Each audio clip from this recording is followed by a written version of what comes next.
சம்மந்தி வீட்டுக்கு வந்திருக்கிறேன். ஒரு அதிசயம் நடக்குதுன்னாங்க. சரி வந்து பார்க்கலான்னு வந்துருக்கிறேன். வந்து பார்க்கலாம் வாங்க. வணக்கங்க. நான் தான் அவங்க சம்மந்தி. எங்கள் வீட்டில் ஒரு அதிசயம் நடந்துருக்கு. அதை பார்க்கறதுக்கு நான் வர சொல்லியிருந்தேன். அவங்களும் வந்துருக்காங்க. இதை வீடியோ எடுக்கணும்னு சொல்லியிருந்தாங்க. அதனால சரி பாருங்கள். நான் பார்த்த அதிசயத்தை எல்லா மக்களும் பார்த்து அவங்க பலன் அடையணும். கண்டிப்பாக பலன் அடைவாங்க. நான் வீட்டில் நேரடியாக பார்த்த காட்சி நீங்கள் வீடியோ மூலிமா நீங்கள் பார்க்குறவங்க எல்லாருமே கண்டிப்பாக பலன் அடைவீங்க. என்ன அதிசயன்றதை கொஞ்சம் பாருங்க. இதுதாங்க அந்த அதிசயம். என்னன்னா சங்குக்குள்ள குட்டி சங்கு வந்து இது வந்து எந்த அதாவது கோடியில் ஒருத்தவங்களுக்கு தான் இது நிகழும்னுவாங்க. அந்த கோடியில் ஒருத்தியாக நான் இருக்கேன்றப்ப எனக்கு அந்த அவங்களோட அருள் எனக்கு இருக்குன்றது அவங்க கண்கொள்ள காமிச்சிட்டாங்க எனக்கு. இது என்ன எப்படி வந்ததுன்றதை வந்து நான் சொல்கிறேன்.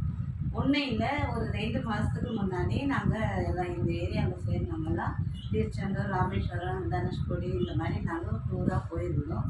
போன இடத்துல எனக்கு ஒருத்தர் சொன்னாங்க, போனால் எதுனா எனக்கு இந்த மாதிரி சங்கு வாங்கிட்டு வான்னு சொன்னாங்க. சரி நானும் அவங்க சொன்னதை ஞாபகம் வச்சுட்டு வாங்கிட்டு வந்தேன். வாங்கிட்டு வந்த சங்கு வந்து அவங்க கைக்கு போய் சேரலை. இது வந்து என்கிட்டயே தங்கிடுச்சு. அது கவரில் வாங்கிட்டு வந்தது அது அப்படியே தான் சாமிக்கிட்ட போட்டு வச்சுருந்தேன். ஆனால் என்னென்னா 2 மாதம் கழித்து நேற்று வந்து சனி பிரதோஷம். சனி பிரதோஷங்கிறதால சரி அதை எடுத்து ஊதலாமேன்னு ஒரு உணர்வு வந்தது. உணர்வு வரவே நான் போய் அதை கையில் எடுக்கவே இப்படி ஒரு காட்சி எனக்கு சிவன் எனக்கு அழைச்சி. சிவன் வந்து எனக்கு இந்த இப்படி ஒரு காட்சி எனக்கு அழைச்சி. சிவன் பெருமாள். சிவன் பெருமாள் 2 பேருமே.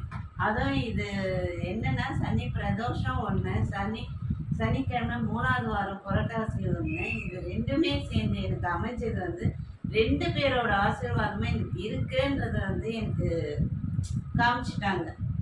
ஏற்கனவே எனக்கு அதாவது கடவுளோட அனுகிரகம் இருக்குது. ஒவ்வொரு விஷயமும் வந்து எனக்கு அவங்க மூலியமாக தான் நடந்து வருது தவிர வேறு யார் மூலியமாகவும் எனக்கு நடக்குது. சரிங்களா? அந்த ஒரு விஷயத்துல எனக்கு சிவனோடவும் பெருமாளோட அருளும் எனக்கு இருக்குன்றதை எனக்கு கண்குளிர காமிச்சிட்டாங்க. இதை வந்து கோடி கோடி பணம் கொடுத்தாலும் யாருக்கும் கிடைக்காத இன்பம் எனக்கு கிடைச்சிருக்குன்றப்போ வேறு ஆனந்தம் தான் எனக்கு இது. அதே மாதிரி இன்னொரு அதிசயத்தையும் நான் காட்டுறேன். இந்த நவராத்திரி குழுக்கு நான் போயிருந்தேன்.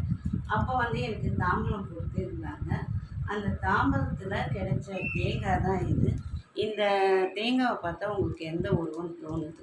எனக்கு வந்து இது வாராகி அம்மன் உருவம் தான் எனக்கு தெரியுது தவிர வேறு எதுவும் தெரியல.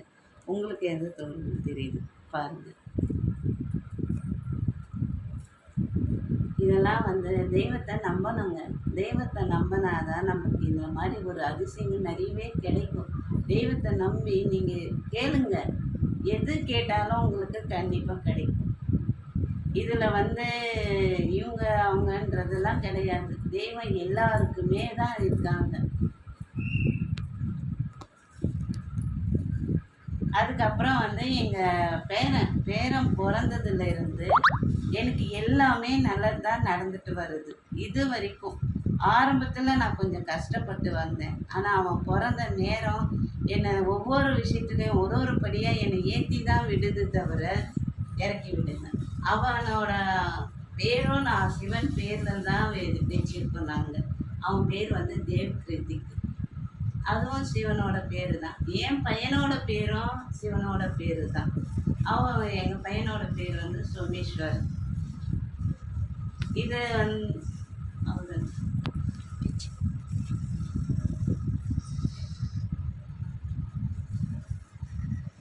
இதில் என்ன இன்னொரு விஷயம் நான் பேசணுன்னா, இந்த வருஷம் எந்த வருஷமும் இல்லாமல் இந்த வருஷம் வந்து விஜய் வந்து நிற்க போகிறாருன்றது எனக்கு ரொம்ப சந்தோஷம். கண்டிப்பாக அவருக்கு வந்து கடவுளோட அருள் இருக்குன்றதால தான் அவர் இந்த கட்சி இது வந்து காலடி வச்சிருக்காரு. இன்னொன்று பிரச்சனைகள் வரும். பிரச்சனைகள் இதுக்கு அவருக்கு வந்த பிரச்சனை வந்து அது அவரா இதானதில்ல. அவருக்கு ஏதோ ஒரு பெரிய பிரச்சனை வர வேண்டியது இதோட இது வந்து சூழ்ச்சியால் வந்த பிரச்சனை தான் தவிர வேறு எந்த இதாலையும் இல்லை. ஆனால் கடவுள் வந்து அவர் கூட இருக்கிறதால இதிலேருந்து கண்டிப்பாக அவர் வெளியே வருவார், எலெக்ஷனில் நிற்பார், ஜெயிப்பார். அவர் கடவுளோட அனுகிரகம் அவருக்கு உண்டு, 100% அவருக்கு உண்டு. மக்களுக்கு சேவை செய்ய மக்களுக்கு அவர் கண்டிப்பாக சேவை செய்வார், நல்லது செய்வார். விஜய் ஜெய்